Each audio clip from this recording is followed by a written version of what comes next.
guys, Sammy Monster here with a brand new kind of video, and in this video I'm going to go over how I create lineless artwork in Clip Studio Paint with the use of vector layers and combining them with raster layers. So hopefully someone out there finds this useful. You might be new to Clip Studio Paint and kind of want to find your way around it, or you might be looking for an easier way to, I don't know, color. I wouldn't say this is an easy way, but it definitely is a lot quicker for me to do it this way than making line art, and I suck at making line art. My art always ends up looking very stiff, and I just can't find a happy place with line art. So but with this method you could actually do use it to make line art, and I have actually tried that. I think maybe if you guys are interested I could show you a video of how to do it basically, like just a basic overview of it, but yeah, I really don't have much else to say. I really suck at introductions, I really suck at talking live, and it's a little nerve-wracking. I'm not trying to say that this is the only way to do things. Fine, if you have another way of doing it, that's amazing and you should go for it.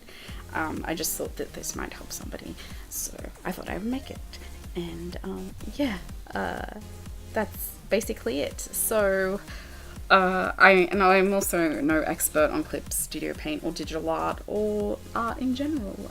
At least I don't think I am. So, but like I said, hopefully this helps somebody out there. Maybe you're a beginner, maybe you're new to digital art, maybe you want to try out Clip Studio Paint and you're not sure if you want to try it out. And in that case, I highly recommend it. It is probably my favorite program to use. I do use a bit of Photoshop sometimes, but yeah, that's pretty much it. I can't recommend this program enough. It's really easy to use. It has a nice interface, which I'm accustomed to. So yeah, if you have any questions on Clip Studio Paint, please feel free to leave them down in the comments below. But if you want to see any more kind of tutorials or hints and tips on how to use Clip Studio Paint, please feel free to let me know. I'd love to help you guys out if I can. And yeah, let's get into it. So I like to start everything with folders and layers, and I love layers. I'm the queen of layers. I if I don't use layers, I get stressed, and I have to have everything organized, especially when I'm creating a piece of artwork. Most of the time I'm not actually that organized, but when I'm making a piece, I have this like mindset and I get really organized, which is kind of odd. So I have a folder for my sketch layer, which is over here, and hopefully through the power of editing I will be able to put some little arrows to point you guys in the right direction. So yeah, I have my sketch layer and sketch layers because I have a few. I have like 2, 4, 5 layers, and I don't even know why I have 5 layers. For those who aren't aware, this is Pocahontas. She started out as a little warm-up sketch a couple months ago, and then I did a refined sketch and added some more elements to it for a traditional piece that I did, and I did it ended up being a watercolor / pencil / ink piece that I gave to a friend's little girl as a present. And if you want to check that out, I'll try and insert a little picture in here somewhere of the final piece. If not, you can check it out on my Instagram, which is at Sammy Monster, and all my other my Instagram along with all my other social media will be listed down below. So yeah, so what I like to do is I like to start out with my sketch layer, and I have that in a folder. All my sketch layers, I have like a lot. I like to do a couple of sketches just to kind of refine things, sometimes fix things up, you know, add more things. If I'm not sure where I want to put them, I'll put them on another layer, and so on and so forth, until I get a sketch I'm pretty happy with. So after that, I then have a flat color sketch. And that's where I start using vectors, vector layers. The vector layer is a great tool to have. It means that you can put down a line, even if you draw it with a pen, like on your tablet or something, you can go in, if you're not happy with it, you can go in and fix it up and correct it and do all kinds of other cool stuff that I'm not 100% sure on how to do. So I have been using Clip Studio Paint for a very long time, but I'm still not like 100% sure on how certain things are done. And yeah, I'm still learning. I think it's the same with any program. You might find ways to do things later on that you weren't aware of. So yeah, I start with a flat colors folder, just because I like another folder for tone and all that, just so I can keep organized, because if my layers are all a mess, I get overwhelmed and I get stressed and I can't do anything. So I've got into the habit of organizing, which is the only part of my life that is organized. But yeah, so then over here, I usually start with the skin first when I'm doing people. And it's the place where I'm going to put down the most color. So it's usually the easiest part to start with. Sometimes I add layers behind it, and I always add layers on top of it just because, like, hair and stuff. But I will get into that a little bit later. So what I like to do is I start with a vector layer, and like I said, with the power of editing, I'm hopefully going to I might even add a little picture in if I can of what the icon actually looks like. And then I start with, I click on the vector layer, and it'll appear on the right hand side of the screen, and yeah. I start with the vector layer. So then I go over to the left hand side of the screen, and I go over to the tools. These are all my tools on the left side of the screen, which hopefully I can put another little arrow over this side and show you guys where it is, and then another little arrow pointing to this. Depending on what you have selected, it will change. So I think if I, oops, okay. So yeah, if I turn it into a lasso fill, it'll change.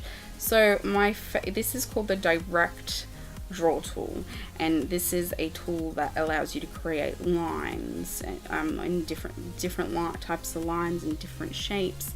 You have the straight line, the curved line, the poly line, and the continuous curve. The continuous curve line, the lasso fill, which I've never used, so I don't know how that works. The rectangle, the ellipse, the polygon, and then you have a couple of other sub menus for other things that I don't really know how to use. So I like the continuous curve tool. Depending on the size of the image, will depend on the size of the actual pen size, which you can change below it. And you can, this little area here is like to edit the tool, so you can change it to however you want. I keep it at the a middle softness, just because it's kind of neat. It's kind of hard, but it's not completely hard, like a completely hard line. I like a little bit of a soft line, but not completely soft. So yeah, and then when I got a brush size that I'm happy with and the tool that I'm happy with, I will zoom in. I don't zoom in that far, but then I get the tool, which is it's like a little crosshair, and then I start taking it with my mouse and just creating anchor points using it. And then when I get to a point, I usually double click so the line stops, and then I can start working on another line. Yeah, and then I go and I get to another point, and then I double click and stop. Oh, that didn't work quite right. And then I stop, and then if I'm not happy with the line, I will go in, just because it has a funny little, so I go into the correct line tool over here, and then I go to control point, and I'm not really happy with the placement of that, so I might just zoom you guys in quite a bit, and yeah, move it over just a smidge, which is what you can do. That's why I like this tool so much. So if you're not really happy with it, you can go in and fix it. And I don't really do this too often just because the continuous curve tool, it really helps get me something that I'm kind of happy with. But if it's a point that meets, if there are points that meet, I usually then like to connect the vector lines, and I will use that tool, which I will hopefully point to through the power of editing. And then I just go up to the control point and make sure that it's connected. And then if you get a line that if you accidentally create a line that goes over, if you have a point that you don't want, if it goes over, you can go through and delete it by going to the move control point, and then you can go down to delete control point. And these are a great little set of tools to play around with. I highly recommend just playing around with it till you get the hang of it. So then I go back up to my direct draw tool, and I go back to my continuous curve, and then I start filling in the neck. I mean, it doesn't matter where you start. It just depends on how I feel. I usually start somewhere around there, and I'm not sure if that line meets where I want it to. If it didn't, if I had like a little gap there, I'd pull the line up so it meets through. And if you want, you can connect this line. It might go a little bit funny. Sometimes it does that, but sometimes it doesn't. So you can connect it if you want to. You don't have to connect it. You'll still be able to fill it in with color. And just so you know, after I've made the line, the outline of the shape that I'm happy with it, I will then make a raster layer above it, because you can't fill in on vector layers with the paint bucket tool. I don't know why that is, but it's just something that happens. It's just something that you can't do for some reason. Anyway, then I've come to a point where there's a different shape. But what I like to do is kind of roughly fill out where the shoulder is and follow that line, because we're going to go over the skin layer with a different color at a different point in time, depending. And I like to take it over the hair just a little bit, because again, we're going to come back in there and fill it in with hair. So I'm going to speed up this process, and then I'll come back and talk to you about filling it in and how I do that. So yeah, I'll be back in a sec.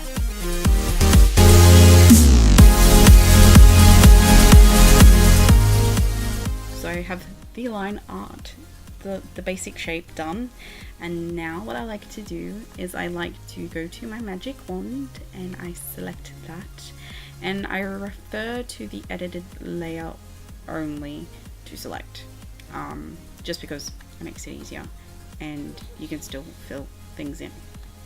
So what I do is I select it, and this little toolbar down the bottom should come up. If it doesn't, you can go to selection and you'll find all the things there. I'll just do it here.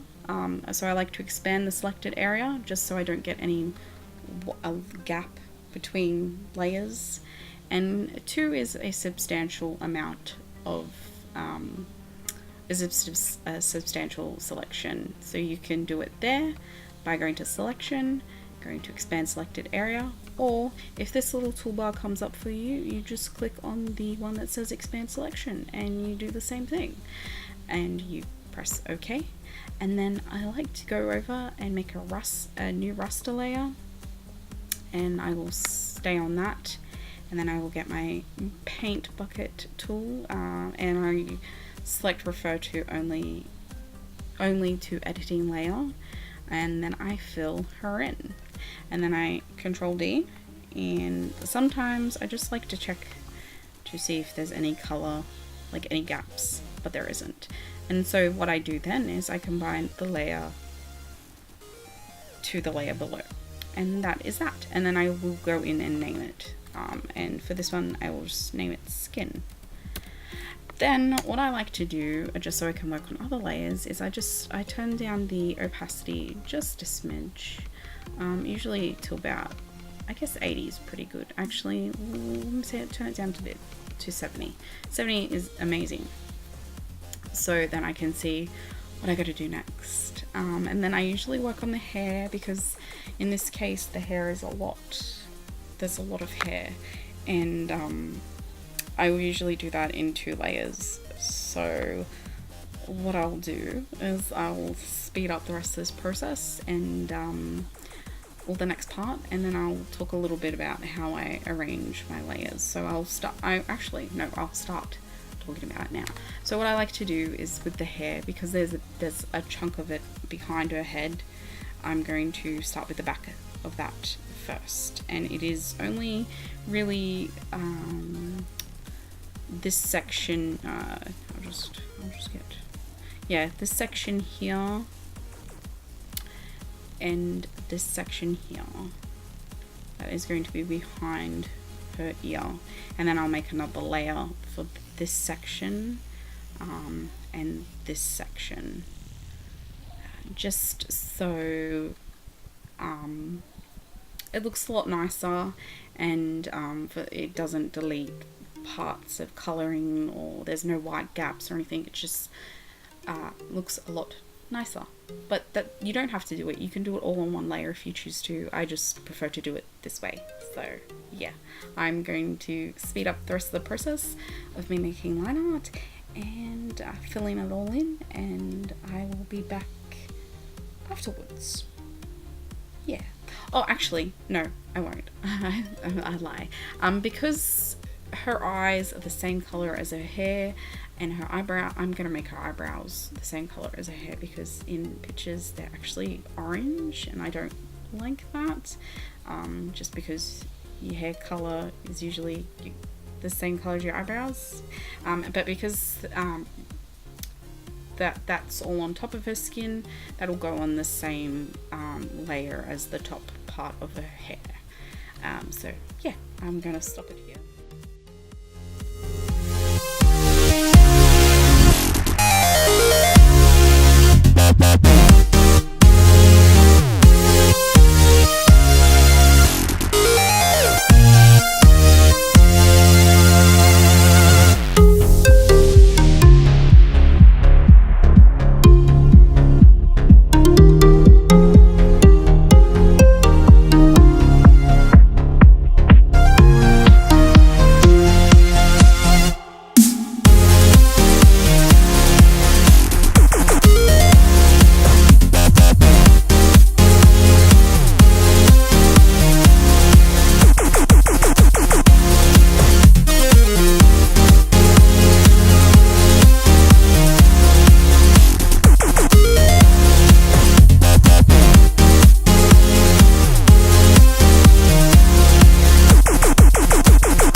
And that is the first part on how I create digital lineless digital art using vector layers to create my flats. Hopefully you guys found this helpful. I know taking easy shortcuts in digital art is usually frowned upon. Taking the easy way out is usually frowned upon, but I do this because it saves me a lot of time, because digital art is such a long, lengthy process for me. I take, I don't know, anywhere between 3 to 12 hours to do a digital piece, which is, you know, before this it was a lot longer, because of the line work, and I'm such a perfectionist. I like things to be nice and crisp and clean. In the flat process, it doesn't really matter what happens when the painting process happens, but that is for the next video maybe. I'm not sure. I might do another video in between because I've got a few sketches that I kind of want to color, and I don't think you guys want to see this kind of thing all the time, so I don't know. Hopefully you found this helpful, and if the shortcuts are there and you can take the easy road to make digital art easier for you guys, then go for it. Like, no one should be judging anybody about how they go about doing things. Like, I wish I had the patience and the knowledge on how to do more painterly things and not worry about cleanliness and crispness until the end product, but I am a perfectionist at heart, and I like to see results as soon as possible. So that's the only reason I do this. Also, I don't have the confidence. I think if I had a screen tablet, it might be a different story, but I only have a little Wacom tablet. So maybe in the future, we'll see what happens. So yeah, hopefully you found this helpful, and I'm going to show you how I paint in the next video of this. And yeah, that is it from me. If you like this video, please feel free to give it a thumbs up. As I mentioned in the beginning of the video, you can find all of my social media and links to Society 6 and websites down in the description below. My website is kaput. I'm not gonna update that or anything. I don't have time, so it's kind of, and when I do have time I forget, so it's kind of like dead space, I guess. I don't know. I'm thinking about switching to Redbubble in the new year. I also have a bunch of ideas of things I want to sell, so I might reopen my store Envy if I can, but in the meantime I'll probably post some things on Instagram for sale, so if you want to hit me up, feel free to, and on my Facebook and other places where I can sell things, I guess, or post things. So keep an eye out for that. And yeah, I don't know what else to say. I think that is pretty much it from me. I'm gonna go play Overwatch. I do realize that I think the next Monday is Christmas, so I probably won't upload on Christmas Day, and I'm going out Boxing Day, I think, for lunch with family. So I probably will not post a video next week, but if I'm feeling generous, I might post a video Christmas Day. So yeah, stay tuned for that. Hit the like button, subscribe, hit that notification bell so you will know when I post a video. And yeah, that is it for me. I hopefully talk to you all very, very soon. And if I don't talk to you before Christmas, have a safe and happy holidays. Bye.